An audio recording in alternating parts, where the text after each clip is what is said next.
Baby Reindeer, Netflix's latest thriller miniseries, proves how a small act of kindness between strangers can spiral out of control. It's not an unfamiliar premise in the world of TV and movies. Plenty of thrillers tackle the nature of stalking or obsession, including the streamer's recently released Ripley. However, Baby Reindeer stands apart. Based on the true story of Baby Reindeer creator Richard Gadd, the show centers on struggling comedian Donnie Dunn, Gadd. While bartending, Donnie notices an upset woman and offers her a complimentary tea. Soon enough, Martha Scott, Jessica Gunning, becomes a regular at the bar. As Martha becomes increasingly flirtatious, even calling Donnie Baby Reindeer as a kind of unwanted pet name, Donnie's buddies tease him about Martha's apparent crush. Things take an even darker turn when Martha starts to send Donnie hundreds of emails per day. Realizing he shouldn't have jokingly agreed to a date Martha suggested, Donnie shares a cup of coffee with her to try and clear the air. However, a disillusioned Martha takes Donnie's kindness as a sign that their relationship is deepening.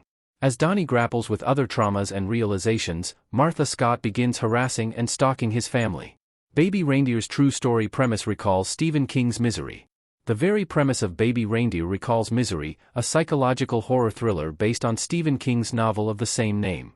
Directed by Rob Reiner, the Oscar-winning Misery stars James Caan as famed romance novelist Paul Sheldon. Eager to branch out from penning the whirlwind Victorian romances of his heroine Misery Chastain, Paul decides to kill off his beloved character. However, when he's caught in a blizzard, things take a turn. Annie Wilkes, Kathy Bates, finds Paul and brings him to her remote home. A trained nurse, Annie also happens to be Paul's self-proclaimed #1 fan. With the telephone lines down and local roads snowed in, Paul remains in Annie's care. To make matters worse, he's dealing with broken legs and a dislocated shoulder. When Annie discovers that Misery dies in Paul's final romance novel, she becomes inconsolably angry. Paul's biggest fan reveals that she has no intention of letting him leave until he's written a new manuscript, one where Misery lives, and atones for his mistakes. Misery's brutal struggle between Annie and Paul is filled with the kind of taut suspense that makes the viewer feel trapped alongside Paul.